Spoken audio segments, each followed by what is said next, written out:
hated that kid. It was him. Yeah, right. It was Junior. Mr. Magoo. When most people think of Junior, they think of Mr. Magoo more so than a guy who gives good advice and knows what he's doing. But every so often, he does. Let's take a look. Real contrimps you have on your hands here. A good kid, but you never should have put Gigi in there. Tony made the wrong decision, putting Gigi in as captain, and Junior knows it, and he tells Tony a short time before Gigi dies. They don't trust him. They undermine him. On top of that, you got Ralph now pissing in their ear. See that shit before? Any day you'll have a mutiny on your hands. What the fuck would I replace him with anyway? All good questions. Great. It's the fucking answer. Who says there is one? That's what being a boss is. You steer the ship the best way you know. Sometimes it's smooth, sometimes you hit the rocks. In the meantime, you find your pleasures where you can. Prefer Corrado or Junior? I prefer Mr. Soprano. Sometimes there's no good option, and you've got to pick the one that you think is the least bad. And that's what Junior does here, instead of testifying against his nephew. If Junior did, he'd be a rat, and he'd have no choice but to go into witness protection. He'd also be admitting that he was played by his nephew to be the guy on top that takes all the hits. But you were not making policy, and you were not in the New York loop.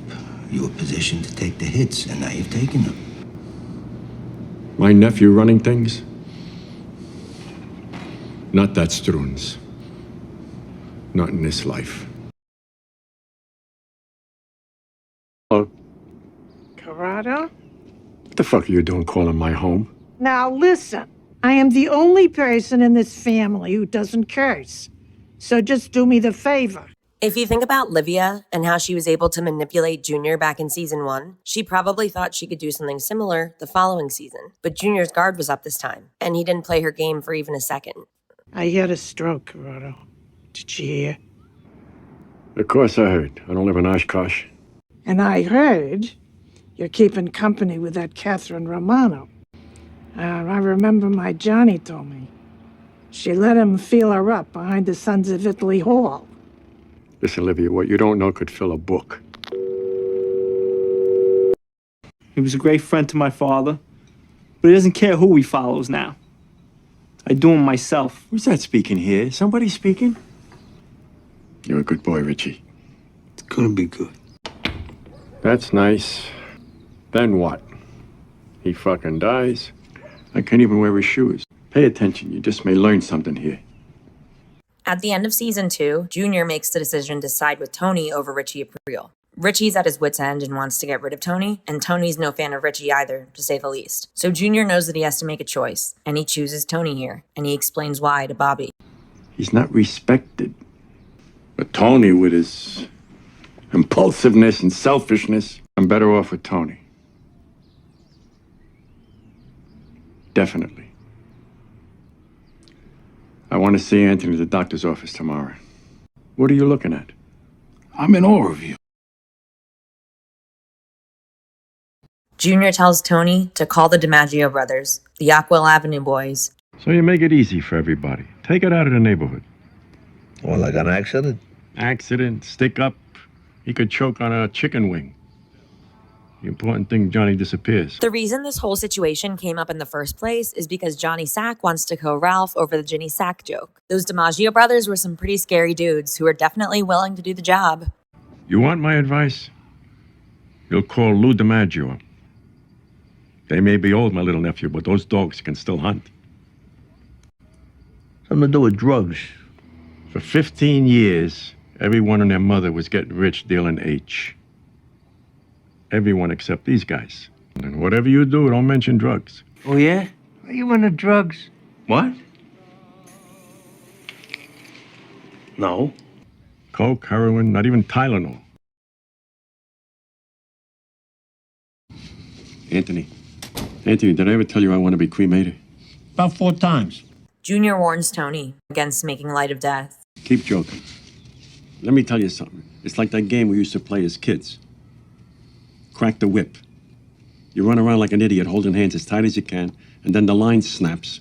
Somebody lets go, and you're next. You were warned, Lorraine. The money goes up to John. Hey, Joe.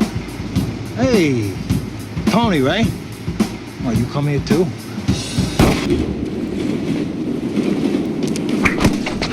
Come on, you gonna go or what?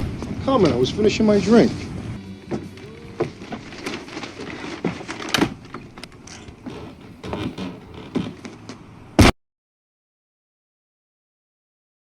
Like The Walking Dead. Junior's at a pretty low point, and he talks about his life, particularly the past few years as he's fought multiple battles, both legal and medical. I'm trapped. With a goddamn point. Goddamn house arrest. By this point, Junior's dementia has gotten worse, though he still has lucid moments. And as sad as what he's saying here may be, in many ways he's correct. Ever since his arrest, what has his life really been? Flight risk. I've been farting into the same sofa cushion for the last 18 months. That's what happened to him once he got the top spot. I beat prison, and for what? Maybe he drove to the store. His wallet's here, his watch. With his bail, he's not allowed to leave the house anyway.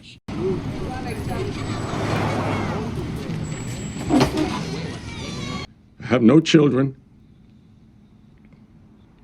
Will somebody please explain this to me?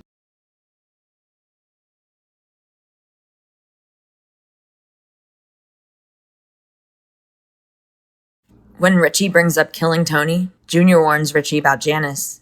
You know who's not a good kid? Word to the wise, that's all I'm saying. And look who ends up taking out Richie. This Catino bastard is like a license to steal. What's he throwing your way? Regards. I'm under indictment. Sorry, Junior, I don't want to rip open no wounds, but I'm in no shape for disharmony. you and I both know he's got to go.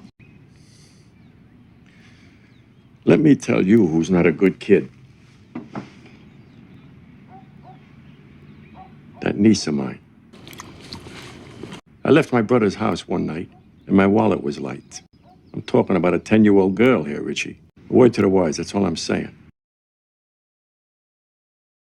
I'm glad to see you back in the swing of things. That's what Janice said. Janice? She's been wonderful through all this. Junior gives another warning about Janice, but this time it's to Bobby Bacalieri. She's a pretty good cook. Since when? Everybody steers clear of her food. Nah. She made lasagna the other night. Delicious. Sweet sausage? In little pieces?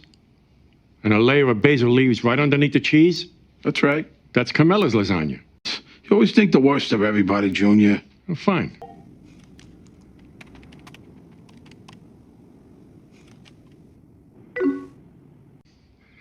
Enjoy your lasagna. Just don't come running to me. You to hold my hand. Bobby, go down by the cellar door. See if Murph left the envelope under the flagstone. He wouldn't have been around today. I'll go look later. Do it now. Is that asking so much?